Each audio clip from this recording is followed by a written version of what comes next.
Om Vasudeva Sutam Devam Kamsachanuramaddanam Devaki Paramanandam Krishno Vande Jagatgurun. Good morning. Welcome to our class on Bhagavad Gita in the light of Sri Ramakrishna. Class 57.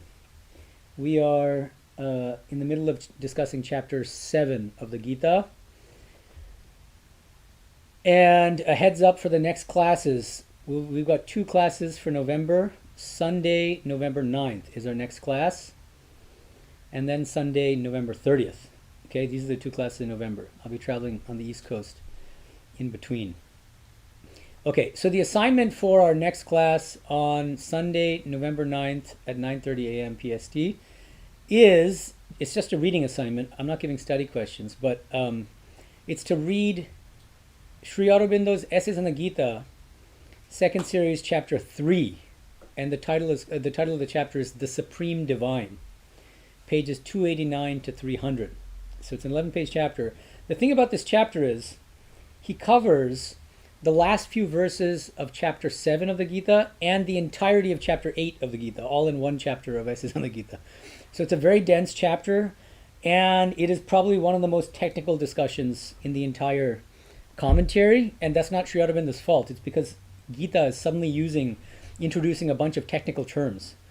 You're going to find this starting on, it's basically just 7.30.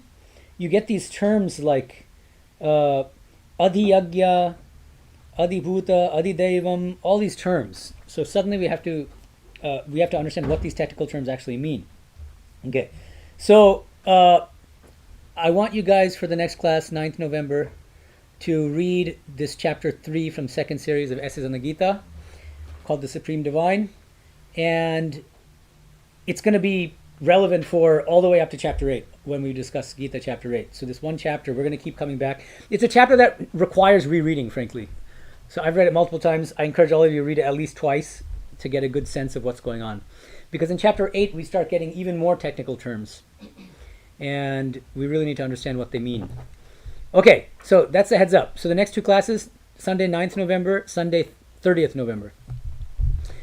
And where did we leave last time? Well, we stopped at 7.16. This really, one of my favorite verses in the Gita, that there are 4 kinds of people who worship Krishna. All of them are good, sukriti. And we have Artha, the suffering one, the one who in suffering calls on God. The Jigyasu, the one who just wants to know God. Arthati, which is very common among all religious practitioners, which is going to God for material things, asking God to fulfill your certain material desires and worldly desires. And then that 4th category, the Jnani. The word Jnani is used. That's going to be the focus of today's class. Because then, in verses 17 through 19 of chapter 7, Krishna starts to explain the nature of this Jnani, this 4th category. Okay, and he starts by just rank ordering and saying that the Jnani is by far the best. All of them are good, all 4 categories of people, but the Jnani is the best. So who exactly is this Jnani? That's what I want to focus on. So please open your apps, and we'll be discussing 17 through 19 as a block, and then going through them carefully. Okay, so 7.17. Tesham Jnani Nitya Yukta Eka Bhaktihi Vishishyate Priyohi Jnaninaha Atyatham Aham Sachamama Priyaha. And then 7.18.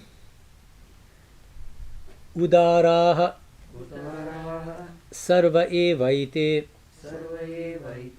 Jnani Tvatmeva me matam Asthitaha Sahiyuktatma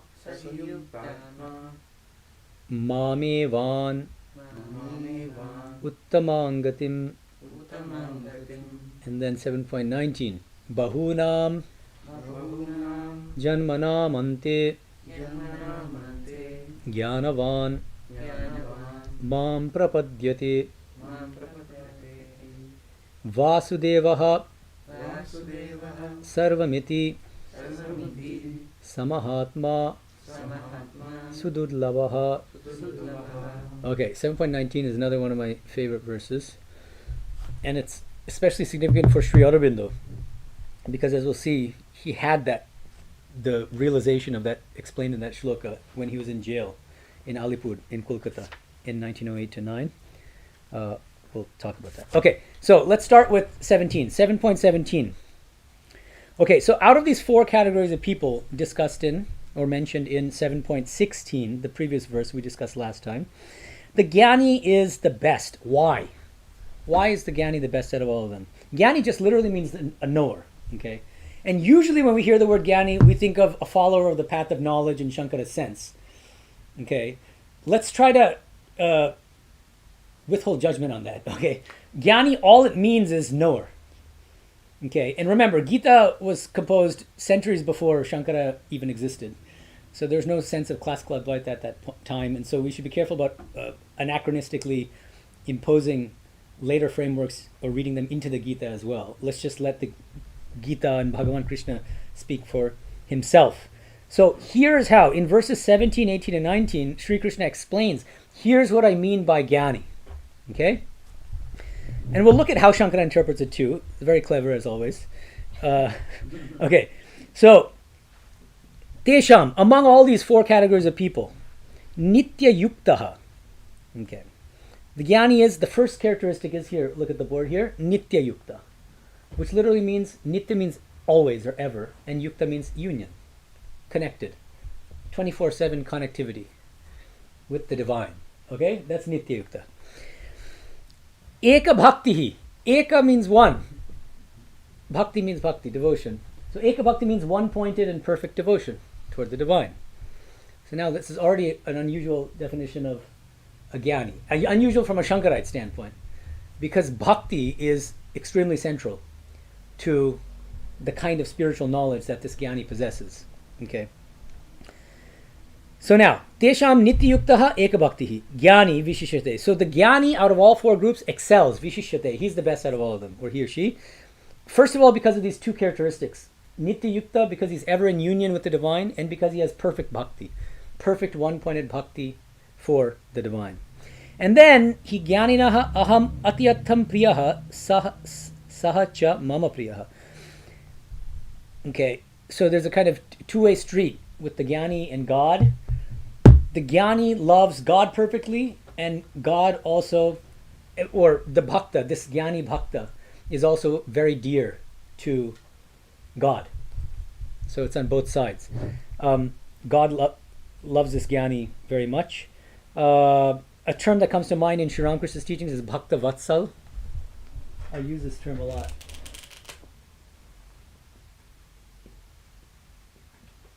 Bhakta Vatsal. And it means God is a lover of his devotees. Okay, almost to the point of being dependent on his devotees in a certain sense. We'll get to that when we talk about 7.18. Okay. Okay. What do I want to say about this? Okay, so first of all, we'll just briefly talk about how Shankara seems to be in trouble here with this verse because of all this bhakti talk and all that. So how does he handle it? He says, Eka Bhakti. What is this Eka Bhakti of the Jnani? Shankara says, this is the follower of the path of knowledge who meditates on the non-dual self alone. So he's using bhakti in a broad sense as meditation, so constantly thinking about, and then thinking about what? The non-dual self, the impersonal non-dual self. So not about the personal God. So that's how he's kind of handling this verse. He's saying bhakti is actually meditation on the non-dual self. This is, I think, a good example of text torturing, when Swamiji says that Shankara and other commentators text tortured, because I think we should take bhakti as bhakti in the literal sense here. Okay, The other thing is, let me start reading to you from Sri Aurobindo's commentary here, because I think it's quite significant. What Sri Aurobindo does is, he says, as I said, I've said this many times, I'm going to say it again. One of the, I think, greatest virtues of Sri Aurobindo's commentary on the Gita is that he always tends to justify his interpretations of particular verses and words in the broader context, on the basis of the broader context. Okay, and so we should remind ourselves again of the context of chapter 7. The very first few verses, do we remember these very important terms introduced by Krishna? What are the two terms? 7.2. Anyone? Jnana and Vijnana. Extremely important terms. We forget that that's Jnanam teham savijnanam idam vakshami asheshataha. Okay.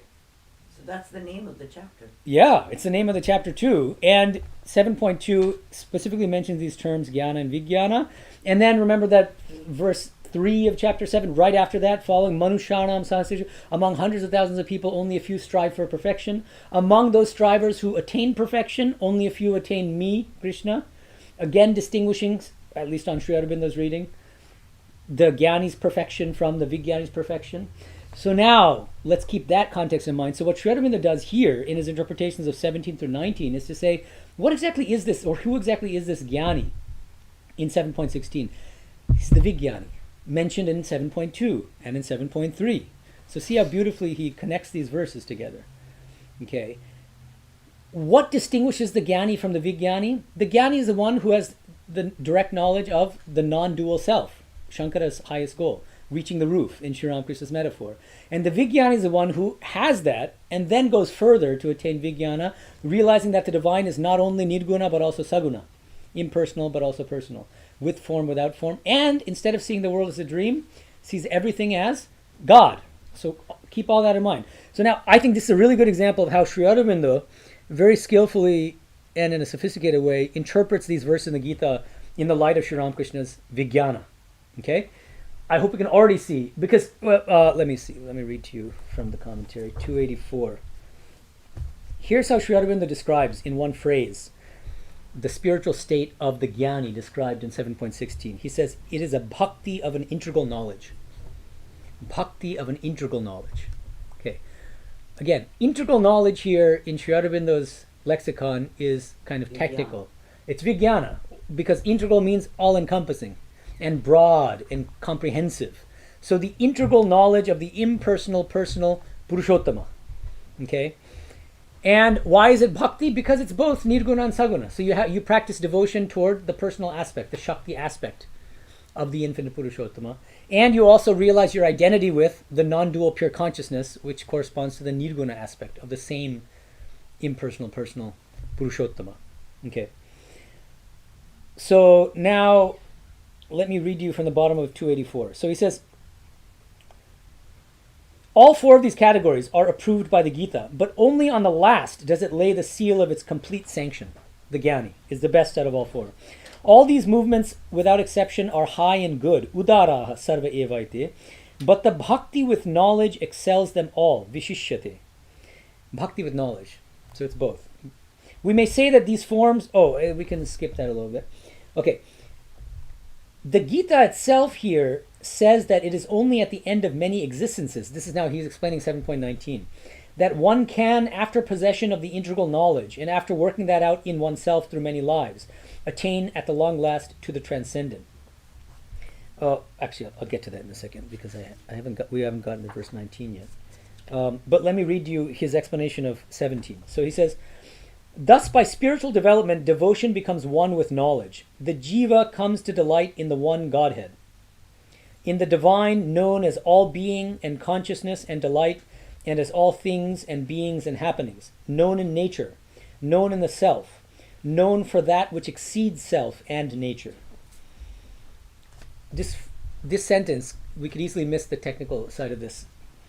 Known in nature, capital N nature here, he's always thinking of the triple Purusha from chapter 15.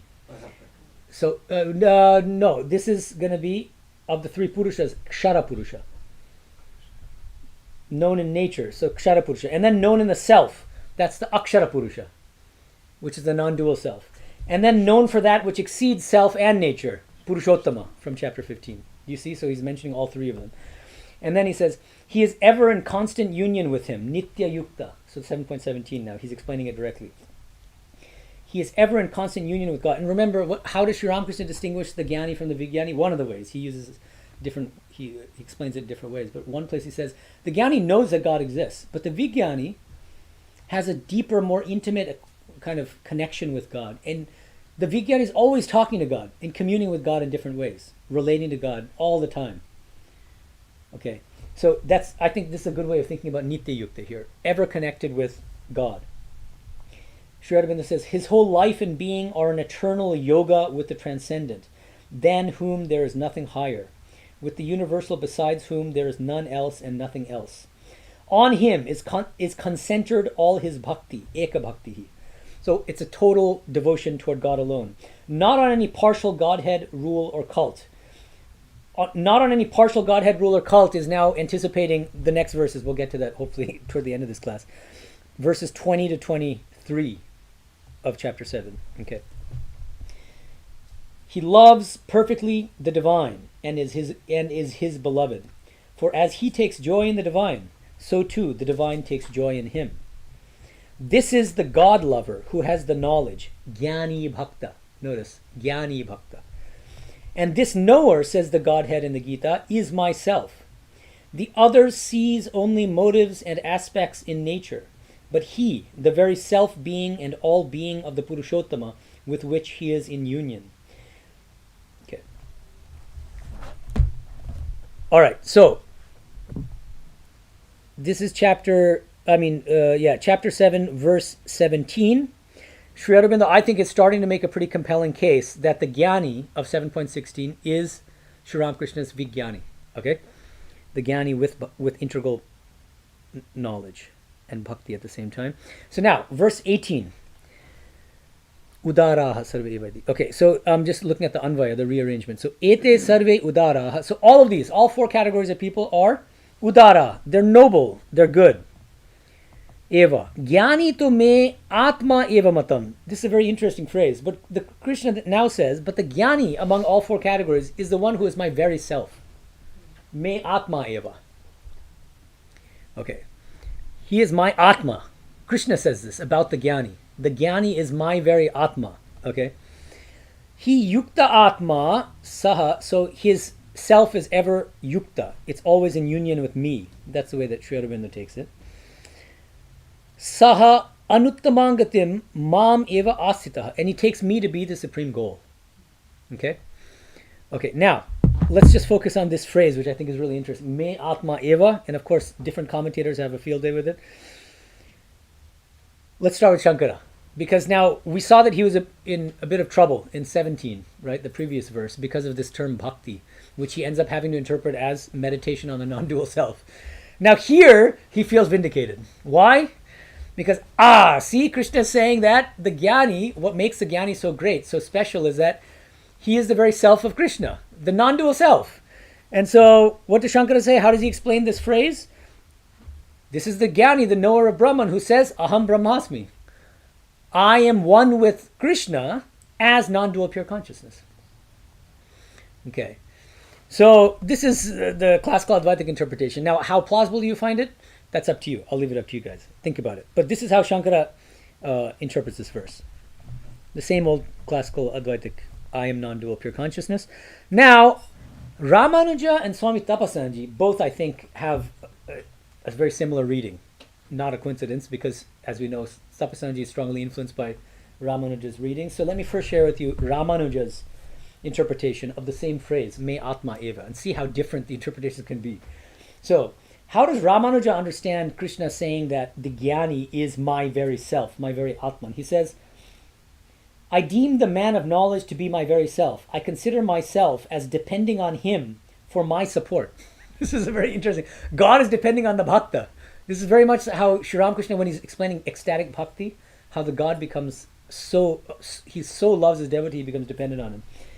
And then Ramanuja says, why is it so? Because this person considers me to be the highest, and finds it impossible to support himself without me. I also find it impossible to be without him. Thus verily he is myself. my very self. And Tapasanji has a beautiful, I think, elaboration of Ramanuja's approach to this ecstatic bhakti kind of approach, understanding of this. Okay, this is page 210 to 211 of Tapasanji's commentary, note 4. He says, this can be translated also as the jnani is my own self, and interpreted as asserting the unity of the individual self with Ishvara.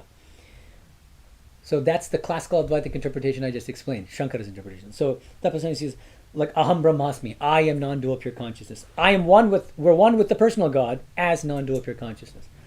While monistic thinkers interpret it that way, monistic means Shankara's, followers of Shankara. Others take it to mean that God is so fond of the devotee of this type that he is almost dependent on him. So see how he's following Ramanuja here? In the Bhagavata Purana, Sarvadevanji teaches Bhagavata on Tuesday, right? I don't know how far you've gotten, but this is 9.63. It is stated, this is a verse from the Bhagavata, I am a slave of my devotees. Krishna is saying, I am, as it were, without freedom. For my heart is in the grip of the devotee. For such is my love of the devotee. So Sri Ramakrishna says this many times in the Gospel. So I think this is a much more compelling way to interpret Atma, Me Atma Eva in the broader context. Because bhakti is so prominent here. So Tapasanji says, such devotees feel God as their own, and God too loves them as his own. In this sense, they are one with him. The bhakta of this type is called here a jnani. Okay? He is distinguished from the three other types of bhaktas in that he seeks nothing from the Lord, not even moksha.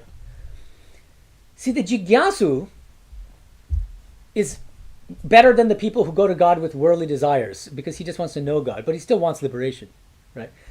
But the highest bhakta, the ecstatic highest bhakta, is the one who says, I want nothing from you, O Lord.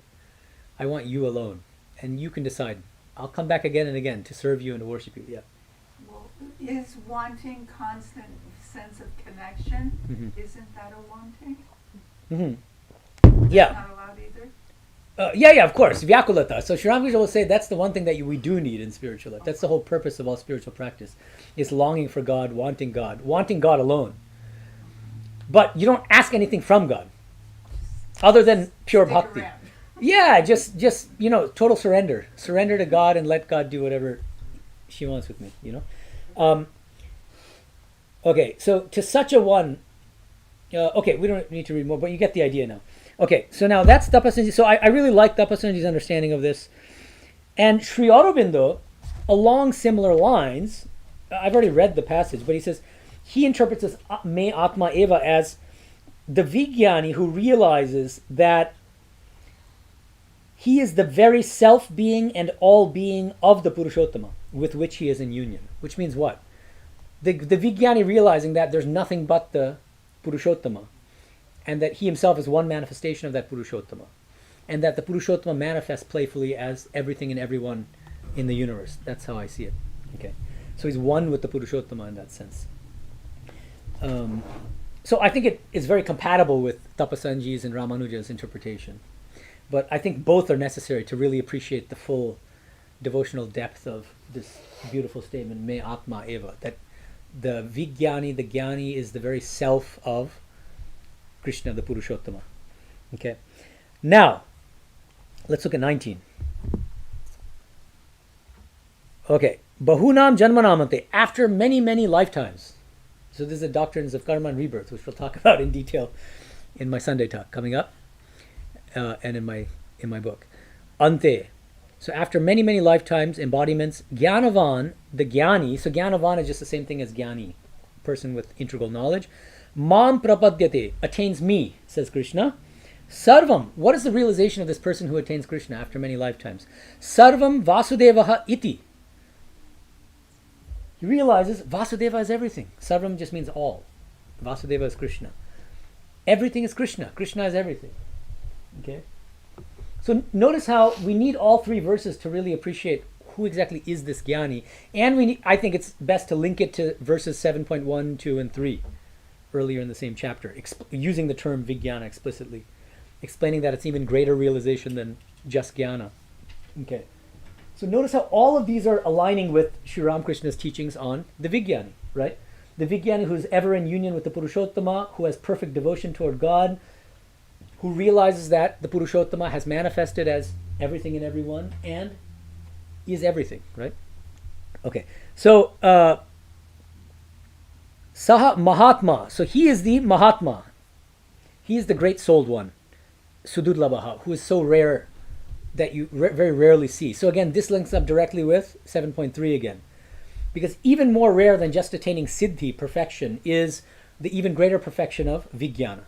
So going beyond the perfection of jnana to the even rarer attainment of the perfection of vijnana, the perfected perfection of vijnana.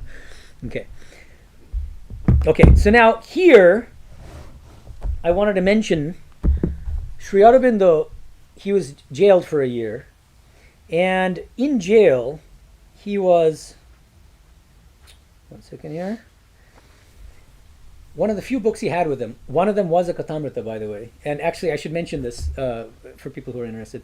I just had a 4-part debate with a prominent scholar of Sri Aurobindo named Peter Hees, Heehs, and he takes issue with one of my central theses in my previously published works, which is that Sri Ramakrishna's teachings on Vijnana strongly influenced Sri Aurobindo's approach to the scriptures and his overall spiritual philosophy.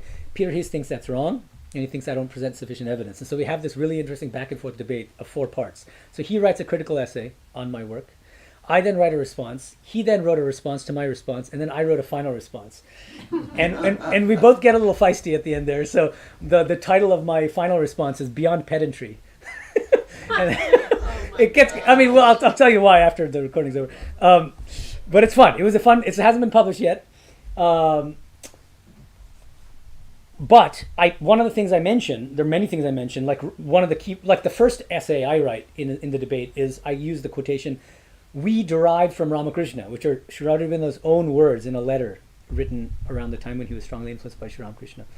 And Peter, we got to downplay that. That's not that important, and like that kind of stuff. And so another thing I emphasize is that in jail from 1908 to 9, he mentions that in this makeshift library that prisoners kind of put together when they collected their own books. One of them was the Katamrita, the Gospel of Sri Ramakrishna. Another one was the Gita.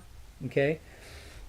So now, Sri Aurobindo himself says that he practiced the sadhana of the. And by the way, Vivekananda came for 2 weeks when he was in jail. There's another thing to keep in mind. He came to him every night for a fortnight to teach him meditative techniques opening into the supermind. Okay. And then he says he practiced the sadhana of the Gita. That's a direct quotation. Which led him to realize what Sri Krishna demanded of Arjuna and what he demands of those who aspire to do his work. To be free from repulsion and desire, to do work for him without the demand for fruit, to renounce self-will and become a passive and faithful instrument in his hands. And then, this sadhana, this spiritual practice based on the Gita, culminates in an extraordinary realization, which is basically the realization explained in verse 7.19. And in his famous Uttarpara speech, after he was released from jail, he describes it. I'm just reading one part of it. He says, "I looked at the jail that secluded me from men, and it was no longer by its high walls that I was imprisoned. No, it was Vasudeva who surrounded me. I walked under the branches of the tree in front of my cell, but it was not the tree. I knew it was Vasudeva. It was Sri Krishna, whom I saw standing there and holding over me his shade. I looked at the bars of my cell, the very grating that did duty for a door, and again I saw Vasudeva. It was Narayana who was guarding and standing sentry over me. Or I lay on the coarse blankets that were given me for a couch, and felt the arms of Sri Krishna around me, the arms of my friend and lover. This was the first use of the deeper vision Krishna gave me. I looked at the prisoners in the jail, the thieves, the murderers, the swindlers, and as I looked at them, I saw Vasudeva. It was Narayana whom I found in these darkened souls and misused bodies." So this is his own ecstatic spiritual realization of Vijnana. So he directly realized the truth of 7.19 here, that Vasudeva Sarvam, literally. Okay. So this is part of the reason why I think that his commentary is so authoritative, is because it's not just intellectual. He's actually speaking from the basis of on the basis of his own spiritual realization. Okay. Okay, so now one thing I'll mention very briefly here, you might think that Ramanuja would have a field day with verse 7.19. as opposed to Shankara, because I believe, Ramanuja will say, I believe everything is Vishnu. He doesn't, interestingly. And in his commentary, he takes it as an occasion to criticize classical Advaita Vedanta, but he doesn't actually emphasize panentheism, which is that this entire world is God, even though you'd expect him to. And I think this points to a subtle difference between Ramanuja's Vishishtadvaita Vedanta and Sri Ramakrishna's Vijnana Vedanta, even though Sri Ramakrishna himself often draws parallels between Ramanuja's teachings and Vijnana, his own teachings on Vijnana, but there's a difference. And I have an ongoing debate with the Ramanuja scholar about this. Because this scholar is saying that, he basically is saying the same thing as Sri Ramakrishna, what Sri Ramakrishna says about the Vijnani. And I keep sending him quotations from Ramanuja saying basically, what is Ramanuja's view? Ramanuja's view is that there's Vishnu, the personal God Vishnu, and that he is always Chit Achit Vishishta. He is qualified by two things: Chit, which means all the jivas in this world, and Achit, this world of insentient entities, the chairs and tables and cameras and so on and so forth. And now AI and all that. Okay, so Chit Achit Vishishta Vishnu is Ramanuja's view. It's qualified by it. But, in substance, are they the same as Vishnu? No. Ramanuja's view, as far as I understand it, is that Vishnu is perfect and supreme. So he can't be tainted by the imperfections of this world. So if you bind the world too closely to Vishnu, he ends up he inherits the negative qualities that we find in this world. So he still makes a distinction. So it's like this. Like, I have with me at all times, I literally have with me at all times a pocket Gita. Okay? That doesn't mean that I'm one with the Gita, right? It's with me all the time. But the Gita is still very distinct from Medhananda. So that's how I see Ramanuja's understanding of panentheism, which is that there's nothing but Vishnu. Vishnu is always qualified by these two things: Chit and Achit, all insentient entities and all the souls that we see in the world. But there's still a difference. Jivas are imperfect. This world is full of imperfections. Vishnu, perfect. And all the omni attributes, omniscience, omnipotence, and so on, which we don't have. Okay, so there's still, whereas Sri Ramakrishna, it's a much more radical panentheism. He can take this very literally. Vasudeva Sarvam. Everything is God, without any qualifications, exceptions, nothing, no technical distinctions and all that. There's just nothing but God. And Sri Ramakrishna bites the bullet and just says God has become both avidya maya and vidya maya. The maya of ignorance and the maya of knowledge. All the bad stuff in the world, also God. He just straight accepts it. There's no apologies for it. He just embraces it. And this is what Sri Aurobindo realizes. The prisoners, the murderers, the swindlers, they're all God. Although in verse 723, it would suggest that even Krishna would suggest that it's not me, everything that would be even attributed to the God. It's still, I am still beyond that. So yeah, beyond. So that's panentheism. He is everything and yet beyond everything. So it's not pantheism, it's panentheism. You always have to add the en in the middle of the word. That's very important. Good. Yeah, and we'll get to those verses. We still have some time. Okay, so now, we've covered 17 through 19. I hope I've made a strong case for why we should interpret the Jnani of 7.16 as the Vijnani. Mentioned in 7.2, Sri Ramakrishna's Vijnani, the Bhakta with integral knowledge of the Purushottama. Now, let's look at verses 20 to 23. We'll read them as a block and then go through them. So, app again. Okay, 20. This is a little bit of a tongue twister. Kamaistaihi. Taihi again. Hritagyanaha. Prapadyante. Anyadevataha. Tam tam niyamam.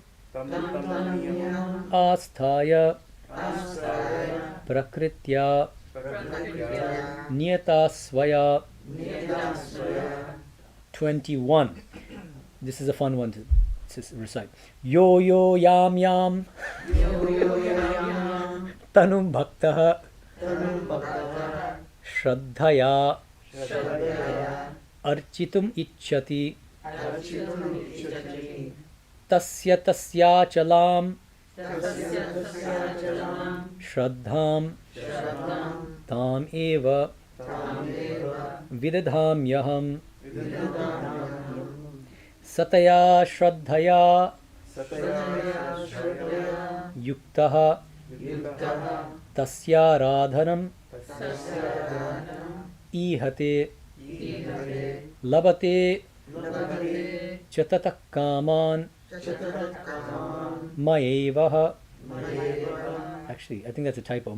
Yeah, maya eva Mayeva vihitan hitan. Vihitam Okay, then 23. Antavattu antavattu Antavattu phalam tesham Palam Tesham tadbhavati Tadbhavati alpamedasam Alpamedasam devan Devan devayajo yanti Devayajo Yanti madbhakta Madbhakta yanti mamapi. Yanti Mamapi. Okay, so let's go back to verse 20 now. Okay, they're all of a piece here. Now look, exactly what Krishna means here, it's a little tricky because I think he's referring to certain historical practices at the time when the scripture was composed, which may or may not still be practiced now. And so this is one of these places where I find Swami Tapasananji's interpretation to be clearer, at least clearer and more comprehensive than Sri Aurobindo's, and in some ways more practical. Not that I'm just not, maybe you guys can help me with this, because I'll read out to you Sri Aurobindo's interpretation. But let's first start with Tapasananji's. Okay, but okay, simple meaning first. So verse 20. Taihi taihi kamaihi hrita jnana. So people whose jnana, whose knowledge is kind of hijacked by, swept away by worldly desires. Okay, various worldly desires. They are tam tam niyamamastaya. They followed these these little rules, personal rules. Like some people obsess about vegetarianism, for instance, and think that that's the be all and end all of spiritual life. So that's one example. Anya devataha prapadyante. So what happens to these people whose minds are swept away by these worldly desires? They end up worshipping anya devata. Devata, the term devata here is important. Devata. Okay? So you can say minor deity, that's often the way that devata is translated. They end up worshipping minor deities rather than the Purushottama, the actual one divine. Okay? That's what these verses are about. And then the next verses, the subsequent verses go on to explain the nature of that worship and how Krishna, the Purushottama, relates to these devatas, these minor deities. Okay. Yo yo yam yam tanu bhakta, that's that funny phrase. It means, it's a Sanskrit grammatical thing, which means like, in whatever form.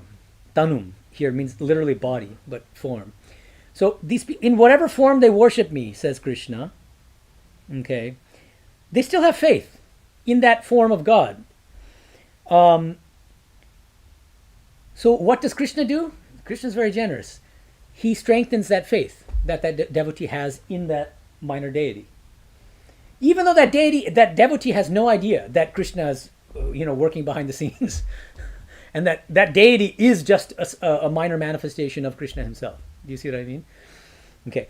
I see this as and we'll see, I think Tapasanji kind of supports this view, but I see these verses as explaining a kind of crude form of Hindu polytheism. The idea that they're just a bunch of, they're like the Greek gods and goddesses, that they're just there's a pantheon of minor deities, and you go to each one specializes in a certain area of life, and I'm going to go to Lakshmi for wealth, I'm going to go to Saraswati for learning, I'm going to go to Ganesha for luck and fortune, and so that kind of stuff.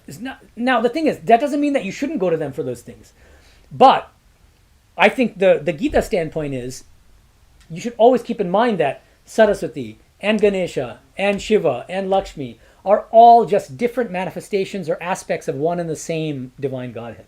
So that it's not a polytheism, right? You recognize that there's one divine manifesting in all these forms. And then you can worship these deities to your heart's content, as we do in the Ramakrishna mission. We just had Kali Puja. And so this is not condemning idol worship or image worship or worship of God in different forms, right? I think it's important not to misunderstand what's being said here. When I was very young and arrogant, I used these verses to criticize my mother's bhakti, because she for many, many decades, she's been doing puja twice a day, and she has, like a typical Hindu mother, she's going to have 3 shelves full of different pictures of gods and goddesses. And so I'd say, see, the Gita refutes what you're doing. But that was my own sort of misunderstanding, I think, of what the Gita is actually saying. Okay, so now, how does Tapasanji interpret these verses? He says, page 211, note 5. The Vedic religion maintains that the Supreme Being has manifested himself as several deities, who represent his particular powers.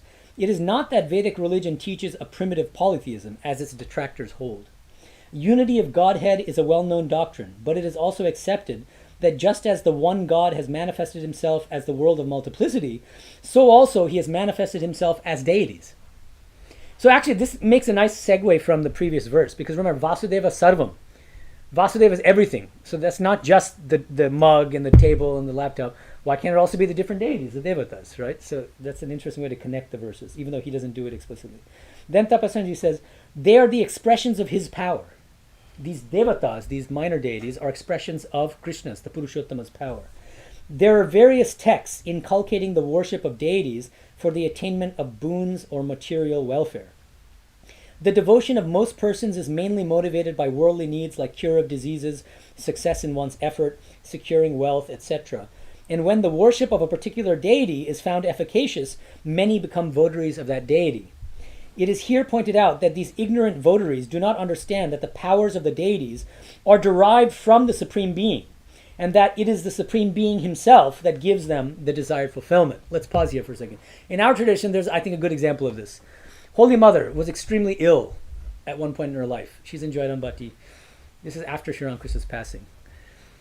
And then she goes to the local Simhavayini temple. Have any of you gone there? Yeah, right. If you go, it's very interesting. Well, I'll tell you the practice in a second. But Holy Mother goes there and prays to get better, basically, right? As far as I remember, yeah. And she gets better.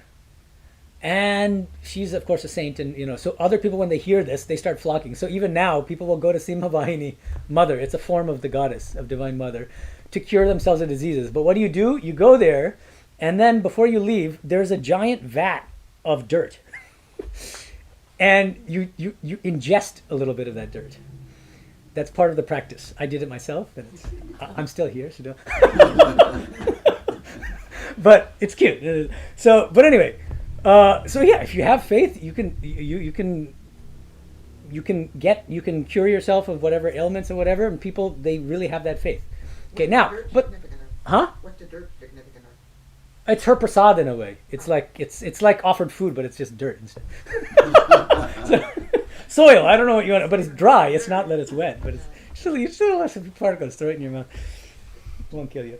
So okay, but there are two ways of doing this, right? One is you go to Simhavayini Mother without realizing that she is just one manifestation or form or aspect of the one divine. Okay, and so it's more of a kind of polytheistic kind of worldview or approach.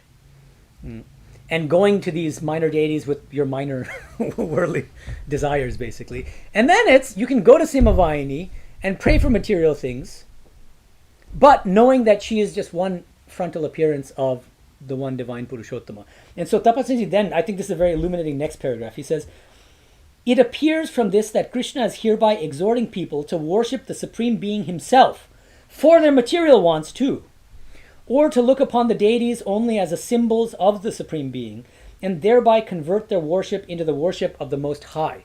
So even when you're worshipping Simhavayini, these devatas, always remember that you're worshipping the one divine. But also, this is the other thing. So he says, there's an idea among devotional circles that devotees should approach the Supreme Being only for enlightenment and liberation. Only go to God for spiritual things. That's something that Ramakrishna monks will say all the time. And that praying to him for small fulfillments will be like seeking a fruit or a cucumber from an emperor. But here, and this is a really important point, I think, that Tapasanji makes, but here Sri Krishna seems to hold a different view, as he considers both the distressed, the artha, those who call on God in suffering, and the success seeker, arthati, those who go to God for worldly things, worldly fulfillments, as devotees, and good devotees, and calls them also as noble, udaraha, and their sukriti, in verse 7.16. They're all good. Okay, and then he goes on to give examples of that. But this is really interesting. It means Krishna is saying, instead of going to these minor deities with your worldly concerns, come to me. I'll take care of everything. You should have faith in me and I'll take care of everything, even for the small things. And then spiritual life is a journey from lower truth to higher truth. Eventually what's going to happen is once you realize that God is giving you those things, you're going to say, well, I'm not getting lasting fulfillment through this stuff. Let me go to God for spiritual things alone. Okay. But Krishna, go to Krishna for everything. One-stop shop. You don't need the minor deities. Okay. Now, let me keep explaining the verses here. 22 and 23. And then one thing that I didn't do last time in the study questions, the last study question is, how might some of these verses help you in your day-to-day spiritual life? So I want to share some of those responses with you. So, 22, Sataya Shraddhaya Yuktas. Okay, so Sahataya Shraddhaya Yuktaha, that person who is endowed with Shraddha, with faith in those minor deities, Tasya Aradhanam Ihate, and worships God with that Shraddha, with that faith, Tataha cha maya eva vihitan tan kaman hi lavate. I myself give those devotees what they're looking for, even those material desires that they're looking for. But they don't know it. They don't realize that it's the one divine operating through these devatas, manifesting as these devatas. And then 23. But here's the catch. Tesham alpamedasam tu. So it's people who are alpamedasam. Meda, my name Medhananda means intelligence. Alpamedasam. Alpa means a little. People who are kind of dumb, spiritually, from a spiritual standpoint. Okay. These are antavatu. These people who are of limited petty intelligence and unformed reason, this is the way that Sri Aurobindo makes it a little colorful, because they don't, what makes their intelligence so limited? It's because they think that these deities are the be-all and the end-all. They don't realize that there's the one divine, the infinite divine, behind all of these deities. Okay. The fruits of what they're asking for are temporary. Right? Because they're asking for worldly things. And so the fruits are also going to be temporary. Deva yajaha devanyanti mat bhaktaha bhaktaha mamapi yanti. Those worshippers of these deities will go to the deities. Worshippers of me will come to me, says Krishna. Okay? You get what you want, but that's not going to lead to eternal fulfillment. Whereas if you come to me, I'll give you eternal liberation. Okay. Now, a few things. Let's first look at, and I want you to help me with this because I had a little trouble with Sri Aurobindo's interpretation of these verses. So let me share with you his interpretation. 285 to 6 of the Gita, he says, where there is not knowledge, the devotee does not approach the divine in its integral, all-embracing truth, Vasudeva Sarvamiti. So now he's contrasting 7.19, that Vijnani's realization that Vasudeva is everything, but constructs imperfect names and images of the Godhead, which are only reflections of his own need, temperament, and nature, and he worships them to help or appease his natural longings. He constructs for the Godhead the name and form of Indra or Agni. So now these are classical Vedic deities, devatas, Indra, Agni. But then I think that it gets a little bit, he complicates things by saying of Vishnu or Shiva. So even worshipping Shiva, what does he mean? I mean, so now it's not just these minor deities, but what does he, now Vishnu and Shiva, of a divinized Christ or Buddha. Now he's talking about the classical avatars like Christ. Or else some composite of natural qualities, an indulgent God of love and mercy, or a severe God of righteousness and justice, or an awe-inspiring God of wrath and terror and flaming punishments, or some amalgam of any of these. And to that he raises his altars without and in his heart and mind, and falls down before it to demand from it worldly good and joy, or healing of his wounds, or a sectarian sanction for an erring, dogmatic, intellectual, intolerant knowledge. It's a long sentence. Typical Aurobindo. What's he saying here? And well, then he says, all this up to a certain point is true enough. Very rare is the great soul who knows that Vasudeva, the omnipresent being, is all that is. Vasudevaha sarvam iti samahatma sudurlabhaha. Chapter 7.19. Then he says, men are led away by various outer desires. Now he's explaining 7.20, which take from them the working of the inner knowledge. Kama istaistaid ritagyanaha. Ignorant, they resort to other godheads, imperfect forms of the deity, which correspond to their desire. prapadyante anya devataha. Limited, they set up this or that rule and cult, tam tam niyamam asthaya, which satisfies the need of their nature. And in all this, it is a compelling personal determination. It is this narrow need of their own nature that they follow and take for the highest truth, incapable yet of the infinite and its largeness. The Godhead in these forms gives them their desires if their faith is whole. But these fruits and gratifications are temporary. So he's explaining 23. And it is a petty intelligence and unformed reason which makes the pursuit of them its principle of religion and life. And so far as there is a spiritual attainment by this way, it is only to the gods. It is only the divine informations of mutable nature. The moment you hear mutable nature, Kshara Purusha. Link it to the first of the three Purushas in chapter 15. And as the giver of her results that they realize. But those who adore the transcendent and integral Godhead, now he's thinking of the Purushottama, right? So that's the distinction in the classification of the three Purushas. He's saying these people who worship the deities, these minor deities, these devatas, are worshipping God in the form of Kshara Purusha, which is a very limited way of thinking about God.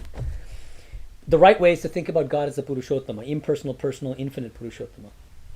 Then he says, but those who adore the transcendent and integral Godhead, Purushottama, embrace all this and transform it all, exalt the gods to their highest. So it doesn't mean you should stop worshipping Simhavayini and Ganesha. No. Exalt the gods to their highest. Realize that they are all different manifestations of the Purushottama. Exalt nature to her summits and go beyond them to the very Godhead, realize and attain to the transcendent. Okay? So, how do you understand this, Sri Aurobindo? Do you see him as basically agreeing with Swami Tapasanji? Do you see him saying something different? I find it a little bit confusing because of talking in the same breath about Indra and Agni and then Vishnu and Shiva and Christ and Buddha. What do you think? Well, I think he's just mentioning it because it's more like it's our idea. Yeah, right. That's why it's a minor Limited. deity and it's limited. Yeah. It's Kevin says it. Yeah. It's like a projection. Correct. Of like I think that's the key. That's helpful. Yeah. As I reread it, I thought that's really the emphasis. It's not so much, you can even worship Ramakrishna, but if you project your own limited egoic ideas onto Ramakrishna, you're doing the same, you're falling into the same vice. Yeah. So it's regardless of who that God is, it's not so much that, it's about, it's our projection of God or our creation. It's our own subjective creation of a very limited God. That's why he mentioned sectarianism too. So you could be worshiping Christ. You can be a very good Christian devoted to your God, but you think that you've elevated Christ as the be-all and end-all, and you become a fanatic, and you think everybody else is going to burn in hellfire. Right. So, yeah. Evan? Just a question regarding whether there might be different translations of the word, like the English word knowledge, that this is coming from in like Sanskrit, or where like the genealogy of the translation of the word knowledge, because the idea of like an erring, dogmatic, intellectual, intolerant knowledge seems like a negative form of knowledge, but wouldn't all knowledge be, maybe all knowledge is a good? Yeah. I mean, jnana itself is such a broad and vague term. It can be, in different contexts, it means different things. You can say mere jnana, and then that just means dry intellectual knowledge. But the jnani, this is clear from the context, 7.16, jnani here is the highest realized soul who has realized the Purushottama, right? So there, the knowledge here. So we shouldn't just say that jnana means one thing in all the verses of the Gita. That would be a huge mistake. It depends on the context. So here, the context makes clear that jnana is actually this vijnana, which is a spiritual realization of Vasudeva as everything. This bhakti with an integral knowledge, Just that adding to your first question, why it didn't bother me that he added Vishnu and Shiva and Christ was because it seemed to me what he was saying was leave out only. Right, maybe that's the sectarian side of it. Yeah, exactly. So just don't limit God to what you understand of God. That's what I call, well, not what I call, but what philosophers and even Gandhi calls conceptual idolatry. Limiting God to your conception of what God has to be or what you think God is. Yes. First you and then Bindu, I also noticed in his language that he used he and she as referring to she as in the nature aspect. So I saw like that as being not the supreme when he used Okay, but I don't know where the she was. Actually, it's several times he Oh, uses oh, she. her results as a giver of her results Yeah. that they realize mutable nature. I think that he's thinking of prakriti, maybe Yeah, the term exactly. prakriti, and that's that kshara purusha, that mutable nature. Mhm. Yeah, right. Using kind of the Sankhyan feminine masculine kind of Yeah. terminology there. Yeah, yeah, and nature to her summits. Yeah, right. Toward the end. Yeah, that's a nice point. Yeah, I Bindu. think Aurobindo's interpretation is actually quite beautiful Mm-hmm. and meaningful, Mhm. not just for Hindus but for Mm-hmm. everybody. Mm-hmm. Because from 20 to 23, Mm-hmm. he talks about being led away by various outer desires. Not everybody is at the same Mhm. level of evolution, Yeah, spiritual evolution. right. It takes you So, where you are. It takes a Yeah, while. yeah, And right. so whatever point Mhm. in your spiritual evolution Yeah, you're seeking to, God will meet you there. your God will meet you Yeah, where you right. are. I like that, And yeah, if you are yeah. in Christ, Mhm. He'll meet you. He'll Right, accept Christ. right, right. If you accept, if you think there's power in this Mhm. rock, then He will accept that rock. Right. Yeah. I think this is. Yeah, I think that's right. I think so we're all on the same gorgeous. page. Yeah, right. No, and you've all helped me to convince me that I think it's quite compatible with what Tapasanji is also saying, but that Sri Aurobindo is just explaining it more from the standpoint of we are creating the God in our image and then bowing down and worshiping that. But then that in a certain form becomes a subtle form of worshiping our own ego, our own limited conceptions of the divine, which is also fine in a certain way. It's a lower truth leading to a higher truth, but that ultimately we want to be able to broaden our vision to realize that that limited form of God that we're worshiping is not the be all and the end all. So to overcome sectarianism and fanaticism and bigotry and those kinds of things. Yeah. Also to say, lightheartedly, that they resort to other godheads in 7.20, Mm-hmm. and they set up this or that rule which Mhm. satisfies the need of the nature, Mm-hmm. is a symptom of obsessive compulsive disorder. Oh, OCD. Yeah. That's interesting. We could do a whole psychoanalytic kind of reading of this. Yeah, that's pretty cool. That's interesting. Like had to wash your hands a certain number of times and like creating that. your own rules. And setting But there's a spiritual version of OCD maybe. That's cool. Thank you. That's very interesting. Thank you. Okay, so before I conclude the class, I wanted to share with you some of the comments that people made. All these verses, and I asked any verse from 16 to 22, the ones we discussed, even starting with last time and then up to 23. How might they explain how any of these verses from the Gita help you as spiritual aspirants in your daily practice? Okay. So Patty says, I find verses 16 and 21 to be encouraging. This is the first time I'm reading the Gita and trying to make sense of it in my life. Many of the teachings are way above my spiritual level. But in this chapter and the previous one, I find teachings that seem to say that even a small improvement in spiritual practice doesn't go to waste. In verse 21, Sri Krishna takes on the mother kitten role. He says he will make the devotee's faith firm and undeviating. I will try to keep this in mind, not as an excuse to miss my meditation, but to give myself grace on those days when I find myself unable to sit for practice. It's similar to what Bindu was saying, is that these verses are reassuring because Krishna is assuring us that he's going to meet us where we are. Shubho says, I strive to follow the Ramanujite model by aspiring to become a jigyasu first and then a jnani. So these are the terms used in verse 16. While being cautious and avoiding the other two types of individuals. He's thinking of the four categories, right? So instead of going to God for material things or out of suffering, either as a jigyasu or a jnani, those are his.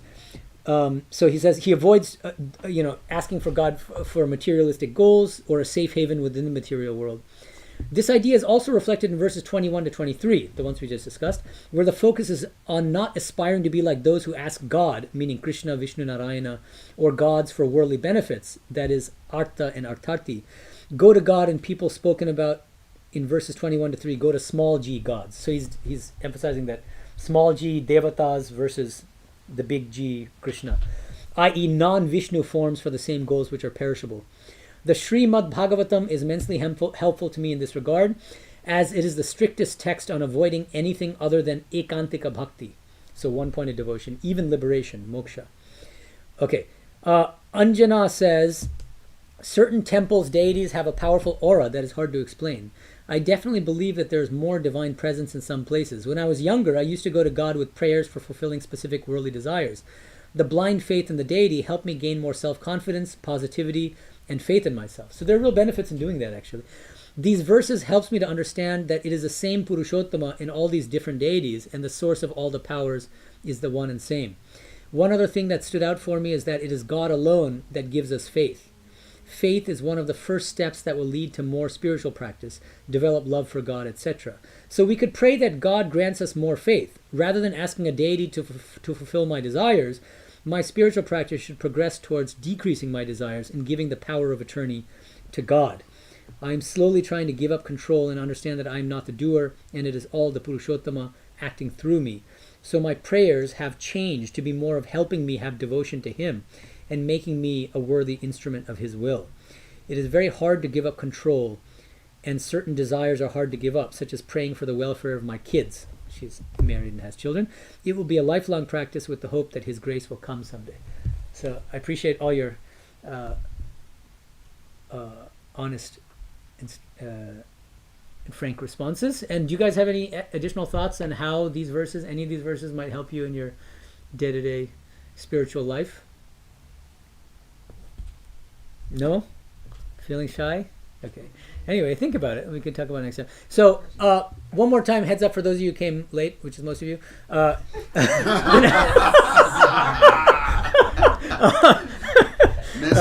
on time. You're all good. Finish the sentence. Those who come on time and those who come late. They are all good people. Okay. Okay, so we've got 2 classes in November. Sunday, November 9th, 9:30 a.m. That's our next class. The assignment is to read second series. So when I say second series, because what happens is it starts halfway through Essays on the Gita, suddenly it starts with chapter 1 again. I don't want you to get confused. Start reading from the very beginning. So second series, chapter 3. It's called The Supreme Divine. Pages 289 to 300, 11 pages.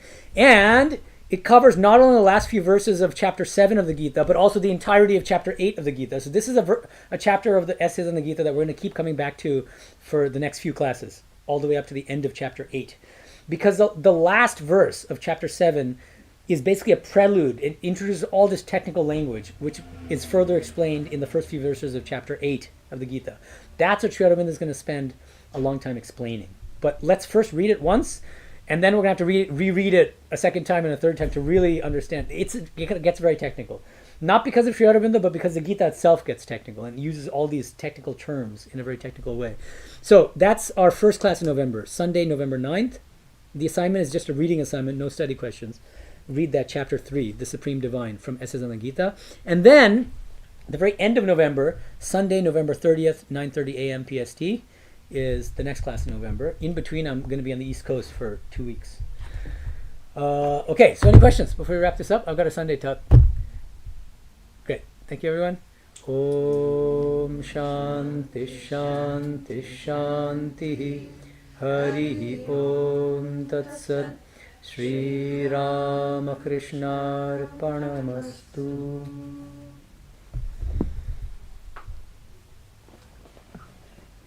I was listening to Swami Aurobindo lecture on chapter 7.